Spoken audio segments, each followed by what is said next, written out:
What's going on, guys? MariK here. Last week we covered all of the maps for the classic Battlefront 1 game, went over their layouts, and talked strategy for each of the various factions. This week we'll be talking about the maps in Battlefront 2, going over the changes to the maps that have come from the first game, discussing strategies for the new maps that are new to the second game, and going over various strategies for each faction on each map. Dagobah is a very open map with poor visibility and very little cover. I couldn't actually find the command post names anywhere online, so I just went ahead and we're naming these based off of the locations. So the rebels and clones spawn at Yoda's hut, while the Empire and the droids spawn at Luke's camp. In the middle of the map are 4 neutral command posts. The one in front of Yoda's hut is the Dark Side Cave, and the one next to it is a downed ship. When you're playing the Galactic Civil War, it's Luke's X-Wing, and when you're playing the Clone Wars, it's going to be a crashed LAAT gunship. The one to the upper right of Luke's camp is just a giant tree that the command post is underneath it, while the command post to the upper left is a giant swamp pool. When playing as the Empire and the droids, I like to go around the edge of the map and head straight for that tree command post. It's pretty close to your spawn point, and while not the most strategic command post on the map, it is pretty close to the ship. If you wanted, you could go towards that swamp pool, which is pretty close to the dark side pool, and you could try and take that. However, that's usually the first command post that the rebels take. A lot of the fighting on this map seems to happen at the downed ship command post. It seems to be the most in the middle. It doesn't really hold the most value, as none of the command posts on this map really do.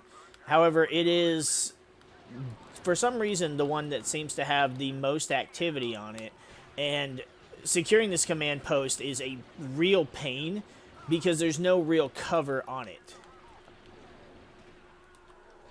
The command post itself is in the center of just a little swamp pool, and the command post itself is in the center of a swamp pool, and there's nothing, not a tree, not a rock to hide behind. However, I do believe if you are right underneath the X-Wing, you can kind of camp in the corner a little bit to try and take the command post. However, depending on which faction you're playing as, that might put you in direct line of sight at the enemy command post, so you have to be careful. But it's about the best cover you can get. It's better than standing behind this little tree here. I believe you might be able to take it from standing behind the engine here as well. Ow! The swamp pool command post is really the one that I just have no interest in taking. But for the sake of trying to whittle down and take command posts from the enemy faction, you're better off trying to take this one than you are trying to take the Dark Side Cave. There also just isn't a lot of room getting into the command post or in the command post itself. The enemy set some trip mines. That is pretty strategic. Trip mines, yep, definitely a strategic way to hold this command post or keep the enemy out of it. As I said, it's very chaotic down here, as there's just grenades, there's gunfire, and it's not just down in the cave, it's coming from all frickin' sides of this map. The crash ship, for some reason, is like the most sought after command post on the map, and so it's going to trade hands pretty often if you don't have a dedicated team here to defend it. When it comes to the AI, they can hold on to it for a little while, but otherwise it'll be pretty much musical chairs between which faction is holding on to it. When playing as the clones or the rebels, you have one of two strategies you can take. You can head straight for the underground cave and take it. That will give you a command post pretty close to home. However, that does leave the downed gunship for the enemy faction to take. And personally, I don't think that that's worth it. If you get lucky enough like we did, you'll manage to take the cave before they manage to take the down gunship. But I wouldn't put my money on that. It just doesn't seem like it's not a very safe risk. and I would rather just ensure that I have the command post that actually matters most.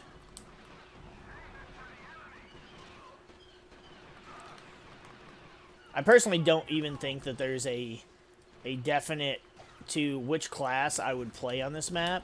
I would just play whatever class you're most comfortable with. For me, that happens to be, at least for the clones, the Jet Trooper or the Clone Commander. But you could kind of snipe on this if you wanted. Like I said, it is a very open map, but visibility is pretty shit. So you're not going to be able to get the best of sniping shots in. If you don't have a class that you're most comfortable with, especially for a map that you don't have the best of experience to go off of, I would probably recommend just the default soldier class, or perhaps even like the engineer class. I'd also probably recommend a class with a good pistol, or just a pistol in general, because it gives you the range of having a sniper, but also gives you the accuracy and the rate of fire that having like the assault rifle would do for you. It seems like it's a better thing to have. If you're unsure, just go with the default class. If you're good with the pistol, if you're not good with the pistol or aiming, I would just go with the assault. I would just go with the engineer class. So that's going to be it for our strategic map overview of Dagobah Swamps. Honestly, this one is just a really hectic map to play on. Everything seems to happen around the down ship and the dark side cave. If you venture over towards the tree or towards the camp, you can get a little overwhelmed because those two are usually held by their respective factions, whereas the hut is just kind of left to itself. Sometimes the swamp pool gets a little busy, but usually it's those three command posts in the center where everything is happening. The dark side cave and the downship are constantly swapping hands, and those are the hardest ones to control, especially the downship. So, all in all, it's not the worst map to play on despite the poor visibility, but just don't expect it to be an easy map to hold down. Star Wars Battlefront Classic Collection comes out in just 2 weeks, so we hope to see you on the Battlefront.